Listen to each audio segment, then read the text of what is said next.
Kapan kali ini kita rekam loh Mbak ya. Nanti kita unggah di konten YouTube. Jadi tolong jangan sebutkan nama siapapun ya. Iki sing ngomong awakmu apa aku? Iya Mbak. Dalam Bagaimana Mbak? gini ya Miss, awalnya kan saya mau menikah. Siap. Saya mau menikah, tapi visa saya mau habis. Kan saya mau menikah bulan 3. Visa saya kan bulan 3 tanggal 15 itu mau habis. Apakah bisa ya Miss ya? Loh, menikah ya bisa Mbak. Enggak, maksudnya terus kalau visa habis kan menikahnya tanggal 17 waktu visa selesai. Jadi kan sampean visanya habis, terus sampean menikah, ya kan? Sampean finish. Iya, saya finish. Oke. Bisa, tapi kan sampean harus keluar.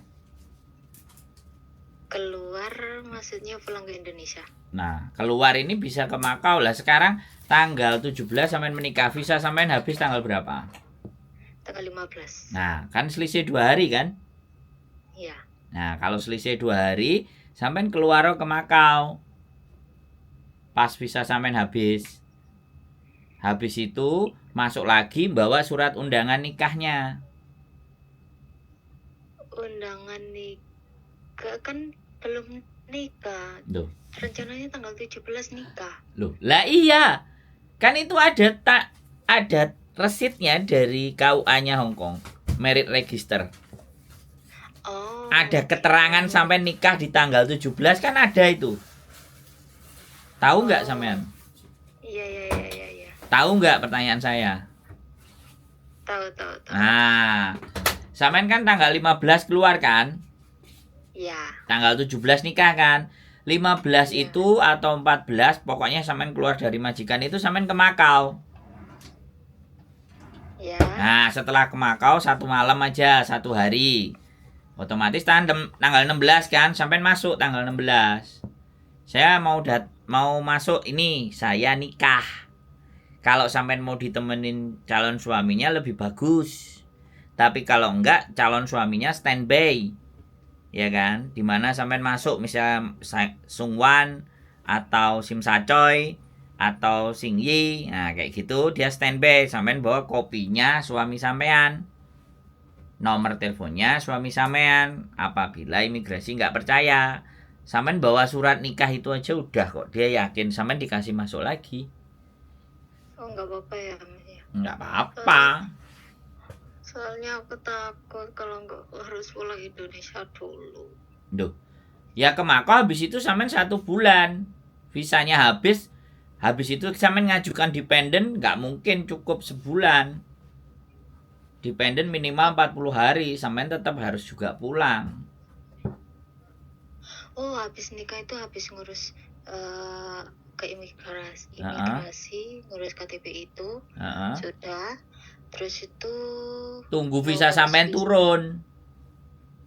Sekalian sama ngurus visa independen itu kan? Iya, kalau visa independennya belum turun ya sampean terakhir batas visa tanggalnya dan visa dependennya nggak turun, ya sampean harus keluar, mau nggak mau. Kalau sampean nggak mau keluar, sekarang mulailah dijeng sama suami sampean. Oh gitu. Nek sampean dijeng sama suami sampean, visa sampean finish turun, terus sampean pindah majikan calon suami sampean. Itu wis aman. Sampean bisa standby terus sama suami malahan tinggalnya. Oh, jadi kalau udah nikah terus nunggu visa apa itu independen nggak perlu apa pakai visa CC gitu ya? Gini Mbak, kalau sampean statusnya finish ya, kemudian sampean tadi ke Makau, misalnya sampean dikasih 1 bulan, tanggal 16 masuk, tanggal 15 bulan berikutnya sampean kan harus keluar tuh. Visa sampean turis jatuhnya. Nah, sampean kan menikah. menikah itu sampean masih tetap statusnya turis. Nah, status turisnya sampean habis, sampean harus keluar. Ke Makau. Ya terserah, intinya harus keluar. Tapi kalau sampean balik lagi, dependent visanya ngapain kamu 2 kali masuk? Lah, nggak boleh nunggu visa di Hong Kong. Kalau dependent, bukan nggak boleh. Ya boleh. Tapi sampean silahkan, kalau saya tidak menyarankan keluar masuk. Biar nggak lama. Nah, kalau sampean nggak mau keluar masuk, sampean suruh ngejeng suami sampean sekarang. Sudah masukin suratnya. Maksudnya ngeceng itu mau apa?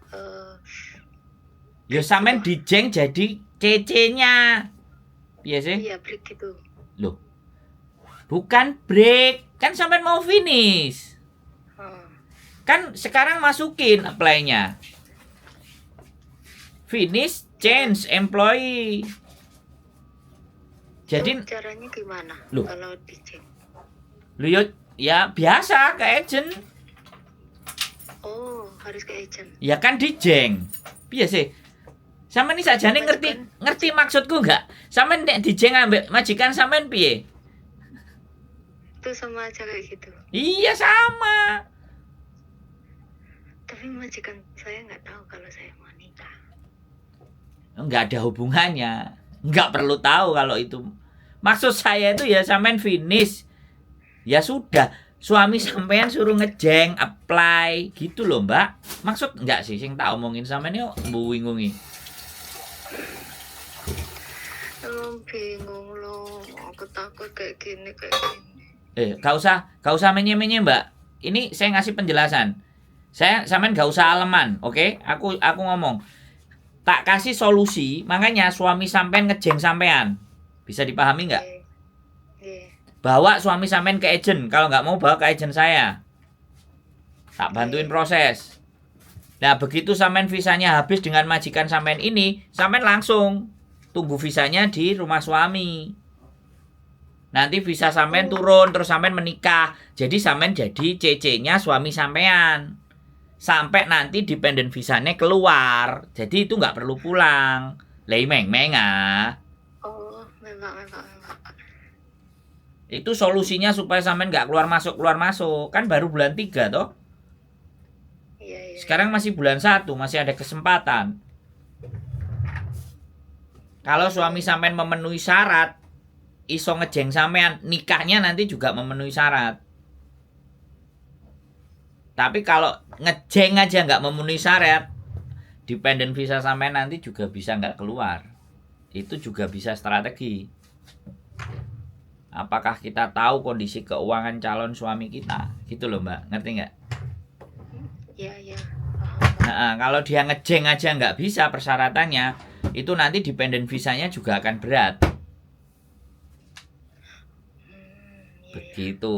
Syaratnya ngejeng sama syaratnya guarantor visa itu hampir sama.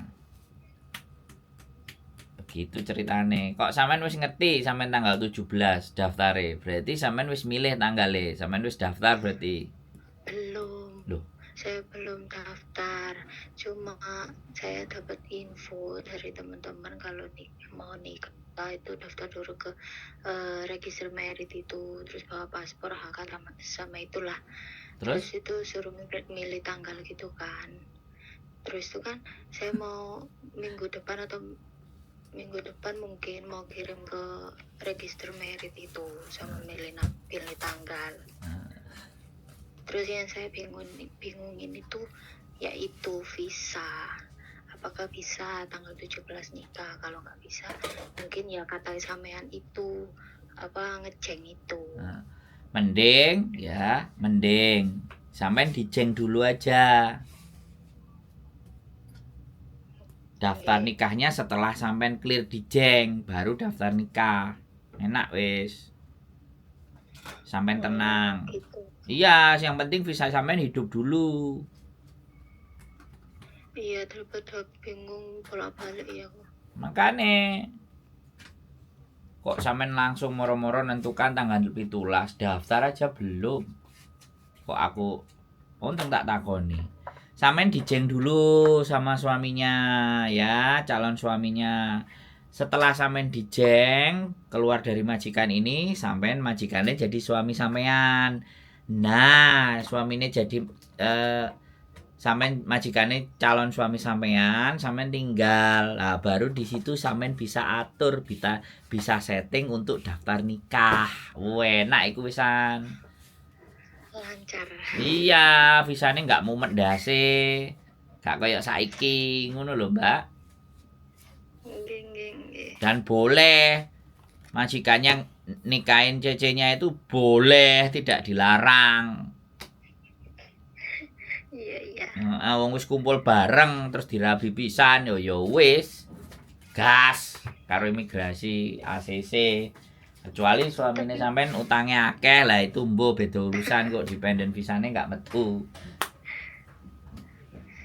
Tapi bener ya kalau belum nikah kan cuma surat gadis aja yang dibawa.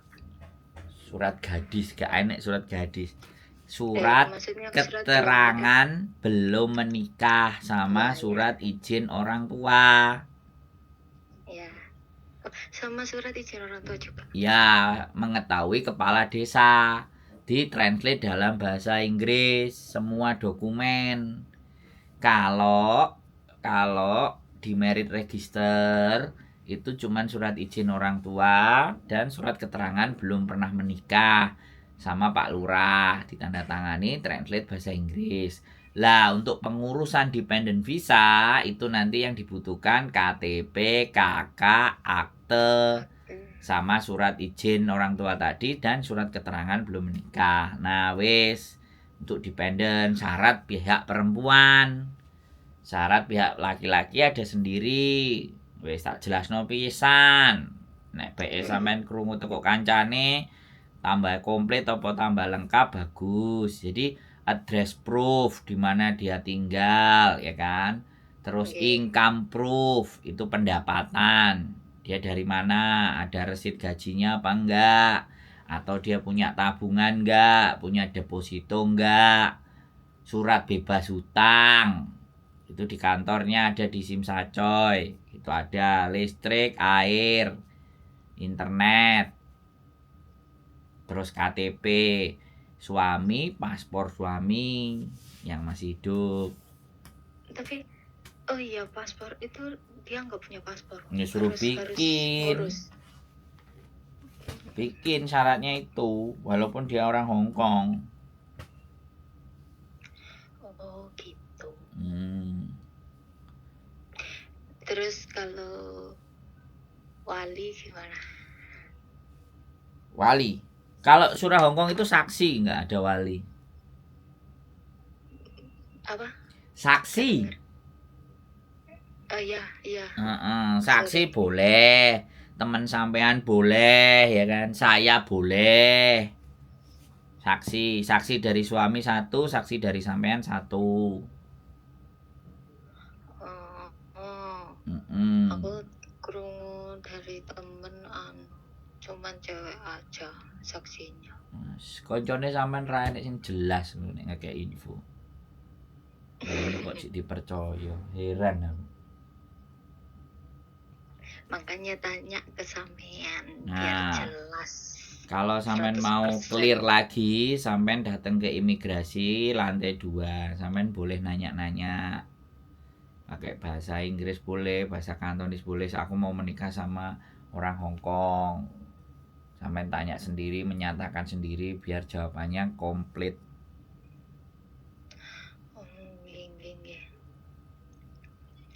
Wes, apalagi yang mau ditanya?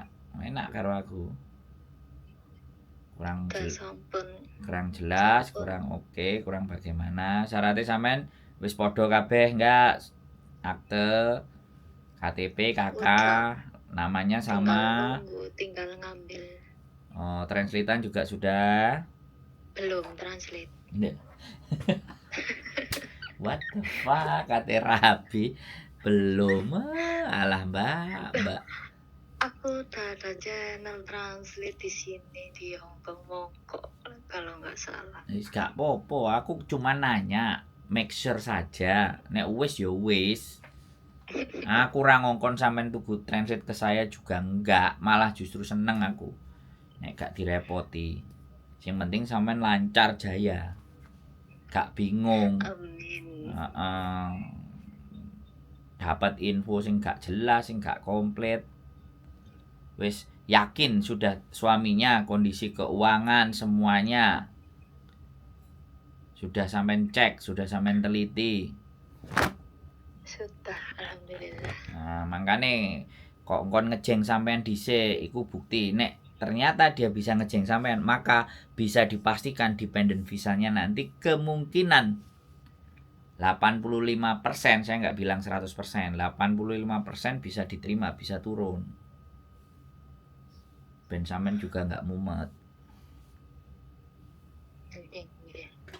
Terserah nggak agent sopo ae kena. Iku kan artinya sampean nggo majikan dhewe, wis golek agent-agent sing murah ya terserah. Golek agent nang ndi boleh bebas, njaluk tolong agentku ya oke. Ngomandai semuanya beres. Iya, mau ngomong dulu. Silahkan. Nanti tak kabarin. Enggak apa-apa, wis pokoknya nek kesulitan, kerumitan ngomong, nek wis ketemu semuanya lali yo gak apa-apa. Aman. Sama saya enggak harus wajib lapor. Sing semakin gak lapor itu berarti kan hidupnya semakin bahagia. Nek cik duwe masalah mesti nelpon aku neh. Ngono lho. Oke? Oke. Ya wis, siap. Terima kasih Ye, matur suwun. Sehat selalu. Matur suwun. Ye, selamat malam. Assalamualaikum. Selamat malam. Waalaikumsalam.